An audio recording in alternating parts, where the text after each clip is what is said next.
बिस्मिल्लाहिर्रहमानिर्रहीम। ज़कात के पैसे से किसी को अफ्तारी करवाना, यानी रमज़ान की अफ्तारी करवाना या फिर किसी गरीब की शादी करवाना ये जायज़ है। देखिए, पहली बात तो आप ये समझ लें कि जब भी आप किसी को ज़कात देते हैं तो उसमें उस शख्स को मालिक बनाना ज़रूरी होता है। आप ये नहीं कह सकते कि भाई जो ना आपने दस्तरखान बिछा दिया और नीयत ये कर ली कि भाई मैं ये ज़कात के पैसों से जो ना गरीबों को खाना खिला रहा हूँ, ये नहीं। देखिए, ज़कात में एक चीज़ आप लाजमी याद रखें कि जब भी आप ज़कात देते हैं उसमें मालिक बनाना शर्त है। जब तक आप उसको मालिक नहीं बनाएंगे तो आपका वो ज़कात अदा नहीं होगा। देखें कैसे, देखें मिसाल के तौर पर अगर आप किसी की शादी करवा रहे हैं तो आप ये नहीं, हालांकि उसको बहुत अशद ज़रूरत होगी, आप इस तरह कर लें कि आप अपने पैसे उस शख्स को दे दें, उसको कहें कि ये मेरी तरफ से, यानी ये आप नियत ये कर लें कि भाई ये मेरे ज़कात के पैसे हैं, आप उसको दे दें, उसको मालिक बना दें। आपको पता होगा कि देखें अगर मैं उसको एकदम से इतने पैसे दे दूँगा तो वो हड़बड़ा जाएगा और वो ऐसा ना हो कि कहीं जना ज़ाया कर दे, खर्च कर दे। तो आप उसको मालिक बनाकर उससे वापस ले लें, उसको कहें कि ये तुम्हारी बेटी की शादी है या तुम्हारे बेटे की शादी है, उस पर मैं तुम्हारे लिए खर्च कर दूँगा।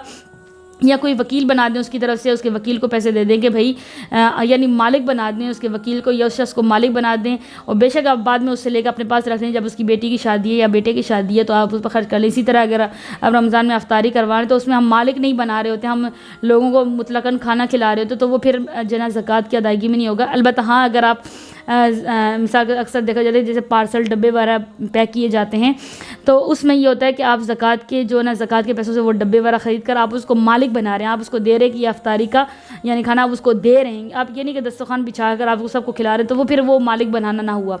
अगर आप किसी को अफ्तारी उसके सुपुर्द कर रहे हैं, उसको दे रहे हैं, तो वो फिर उसमें मालिक बनाना होगा। आप किसी को खिला रहे हैं वो मालिक बनाना नहीं होगा। दूसरी बात ये कि आप किसी को खिलाएं पिलाएं ना, बल्कि ज़कात के जो पैसे होंगे उसको दे दें, ये ज़्यादा बेहतर होता है कि इंसान को खाने बाज होगा तो उसको खाने पीने से ज़्यादा उसको, जैसे ईद आ रही होती है तो इंसान के पास, गरीबों के पास पैसे नहीं होते कि वो कपड़े लें, जूते लें, अपने बच्चों की ख्वाहिशात पूरी करें, या उनको और कोई कर्ज़े वगैरह होते हैं तो वो उनको चुकाने होते हैं। तो आप सीधा सीधा ये काम कर लिया करें कि अगर आपने ज़कात देनी है तो आप उसके हैंड ओवर जो है ना पैसे कर दें, ताकि वो उसकी जो भी ज़रूरत होगी वो इस हिसाब से अपनी ज़रूरत पूरी करेगा। हो सकता है कि उसको जो है ना पैसों की ज़्यादा ज़रूरत है बनिस्बत खाने की, तो आप उसको पैसे हैंड ओवर कर दें, ये ज़्यादा ठीक है बनिस्बत खाने पिलाने से।